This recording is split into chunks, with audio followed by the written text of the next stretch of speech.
Hi there, my name's Robert Hammond. About a week ago I made a short video just explaining a bit about myself, what I'm interested in. If you didn't watch it, it's basically how I started reading up on spirituality and philosophy in about 2004, reading up Deepak Chopra, people like that. And basically in 2007 I started looking into more of the, you might call it conspiracy theory stuff.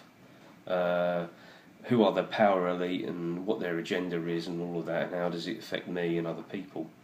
And that's what I was into, making it very short. I've looked up on people like David Icke, Jordan Maxwell, Michael Desarian, Alan Watt, and lots of others as well, and I've read all sorts of books and stuff like that. I'm no expert, but I'm kind of got a broad mind. So, and basically, one of the things I heard from a lot of other researchers, and I've read it myself, is that when you're talking about people that are part of the establishment, part of secret societies, they write books and they tell you what they're going to do. They're quite honest, and I find it fascinating and kind of frightening, but that's what they do. You know, I mean, they kind of reveal to you things in symbols. You know, I mean, Freemasonry does that, but they write books as well, explaining what they're going to do. And in the last video I mentioned someone, Lord Bertrand Russell, Julian Huxley, who wrote Brave New World, and that was not supposed to be presented as a fictional piece of entertainment. It was supposed to be presented as them telling you what they're doing to you now and what they're going to do, you know. One of the things that I've come to believe is that these power elite, you know, and talking about, well, Huxley were focusing on the scientific establishment, you know, I mean, you know, the military, whatever you want, when you're talking about artificial intelligence, like, you know, computers and things like that, everything basically, they're always ahead, I believe, of the game. And they throw us kind of scraps from the table. We're always behind, and we believe that what we're seeing is cutting edge. I've come to really kind of figure that one out. And you can ask, you know, why do they bother telling you what they're going to do? I mean, if there's a conspiracy against it, why would they tell you? That doesn't make sense to some people. Yeah, so they hide the truth in plain sight. There's that saying, hidden in plain sight. They tell you what they're going to do, how they're going to change and reshape society as they see fit, and then they do it. And you've got to ask why. I've got my notes here, but as last time, all a bit amateur, so this might be a bit sketchy, but and what I'm going to try and do is break it down in parts, because I don't know how long I've got on this camera, not much memory on it, because it's just an iPhone or something like that, So anyway, here we go. Yeah, why do they do it, you know? And I think there's many reasons. I think for quite a long time now they've decided to basically pit themselves against us. They believe they're better, they believe they're more intelligent, so they naturally, by natural law, they're going to win. You know, just like an animal beats another animal, a stronger lion defeats a weaker lion, and that's just natural law. And it's interesting why they use the symbol of the lion. Royalty does, doesn't it? Like the royal family and many others, they always use that symbol of that lion. There's probably something to that.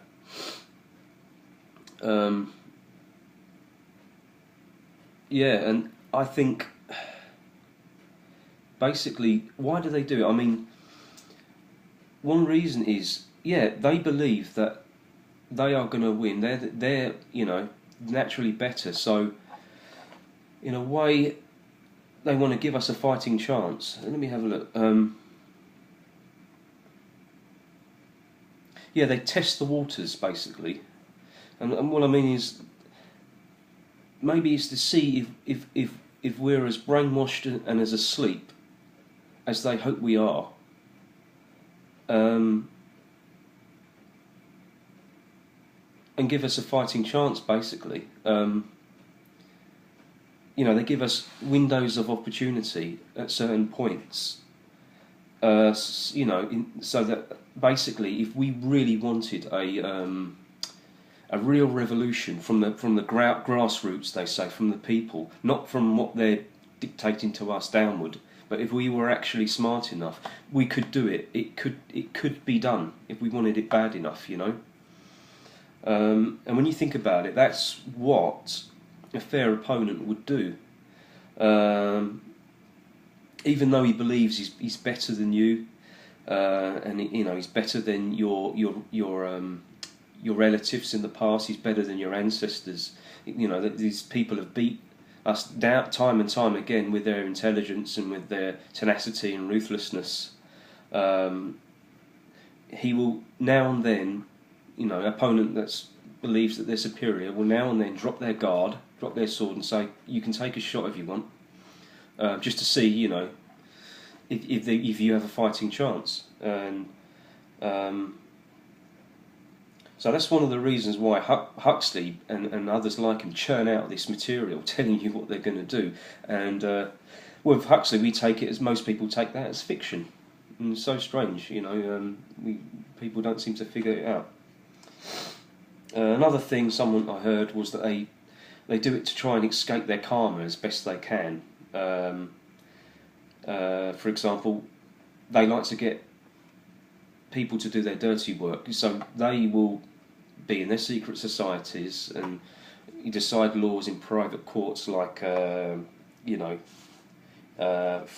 on eugenics, and the sterilisation of certain racial types and personality types and undesirables, and they will let the upper class below them, all the doctors and things, people like that, do it. And reward them with money and a little bit of power, but they themselves don't generally get their hands dirty, like wars, for example. They arrange these wars. Apparently they sell the weapons to people and they fund them, they put up the money when we need a war, but we go and fight and kill each other and they stand back, and say, well, you didn't, maybe we'd win their respect if we actually stood up and showed some intelligence. But so anyway, I'm not going to waffle on too much. I want to get onto the topic about this video, because books like, excuse me, so many notes everywhere. Books like A Brave New World are really coming from the horse's mouth, and this book here, it's called Essays in Popular Science. Now, Brave New World was written by Aldous Huxley, and this one was written by Julian Huxley. Now, they're both brothers. This is presented as non-fiction, Brave New World is presented as fiction. But it's uncanny, when you read this, Essays in Popular Science, you soon realise that Aldous Huxley, he really wasn't using any imagination at all. People say, he's a creative writer, he's got such an imagination. No, when you read this, it's almost coming from the same person. It's amazing. And if you think that that's fiction, then I think you really are brainwashed. There he is there, if you can see, Julian Huxley, brother of Aldous Huxley.